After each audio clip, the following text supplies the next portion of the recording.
Tu es viré. jëlal say bagage nga gën entreprise.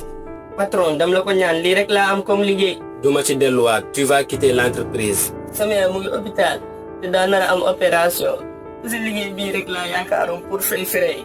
loolu sama yoon nekku ci ce ne sont pas mes problèmes. ah tey loolu ngay wax.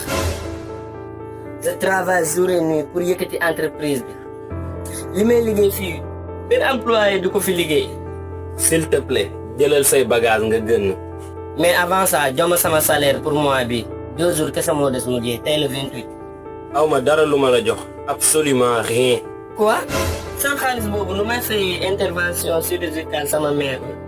wax naa la loolu sama yoon nekku ci. garde faites-le sortir d'ici.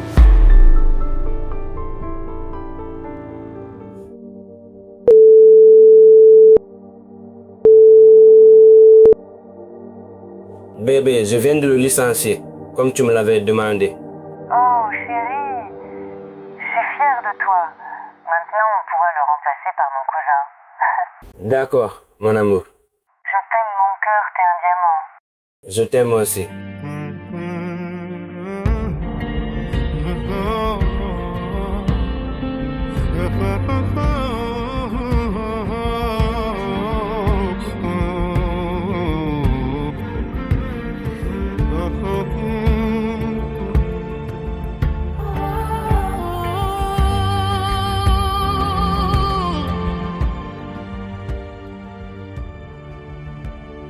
mënuma woon bay affaire bi daan yaay surtout bul jaaxle ndaxte li ma moom dinaa ko jël su ma paree loolu naa la ñoo toppatoo.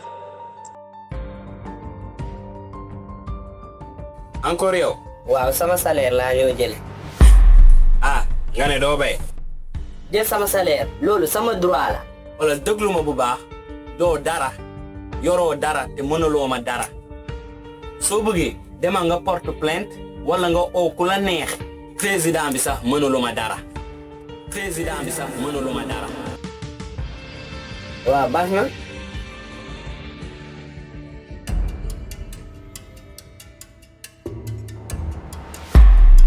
soo bëggee demal nga porte plainte wala nga oo ku la neex président bi sax mënuluma dara.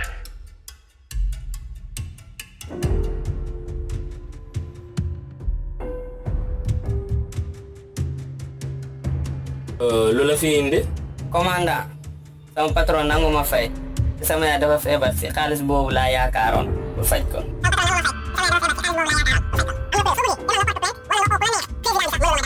am nga preuve. soo bëggee demal nga porte plainte wala nga oo ku la neex président bi sax mënuluma dara. soo bëggee demal nga porte plainte wala nga oo ku la neex président bi sax mënuluma dara. mu ne lan président bi mënulu ko dara. lu mu wax yëpp moo nekk nii de ñoo ko dëggandoo. yow tënke demal dinaa régler lii personnellement.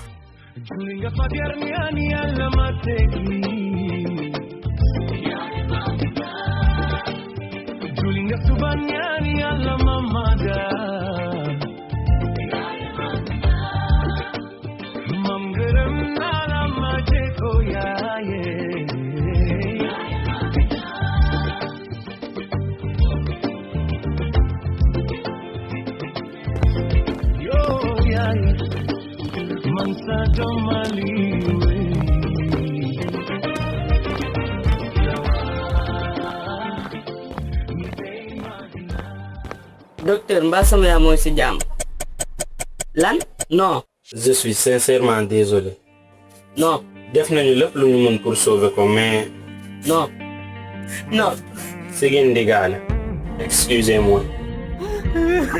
man gis naa yoon yu dadoo gis ngeen ayoon yoon nga ñu yeew loxo yeew tànki ñu yeew loxo yeew tànki ma xam ne ki def lii mën na ko man gi naan ne ki sabab lii mën na ko. yaa yow dama suuf torop ak fàtte nga ma sonnal nga ma. depuis jour boobu laa xam ne avant ngay xam sa valeur yaay nga perte ko.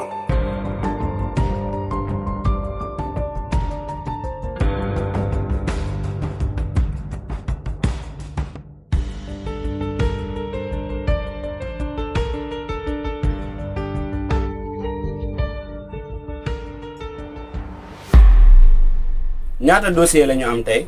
ñaari dossier la ñu am monsieur le juge.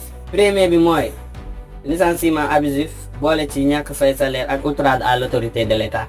ah. deuxième bi moom sàcc la. bref na premier bi dugg.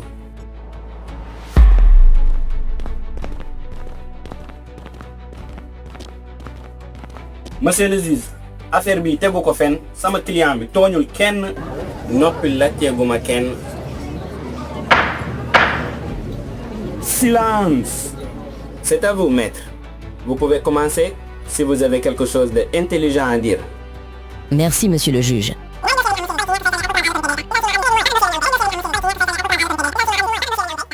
soo bëggee demal nga porte plainte wala nga oo ku la neex président bi sax mënulu ma dara. nga ni président bi mënulu la dara. monsieur le juge loolu waxin la rek. waxin. monsieur le juge 2 millions mu ngi nii de. nga bay mu daanu. ah yow man sama tribunal bi nga bëgg a corrompre. non deal la rek monsieur le juge. deal man sama kanam bi daf la niiroo ak kanamu dealer. xam nga sama client bi dafa am ay occupation.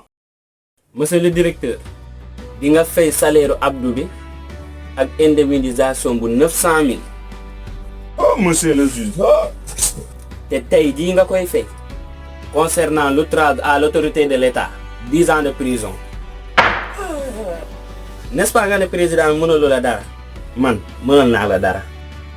pour sa avocat bi 5 ans de prison pour tentative de corruption. affaire classée.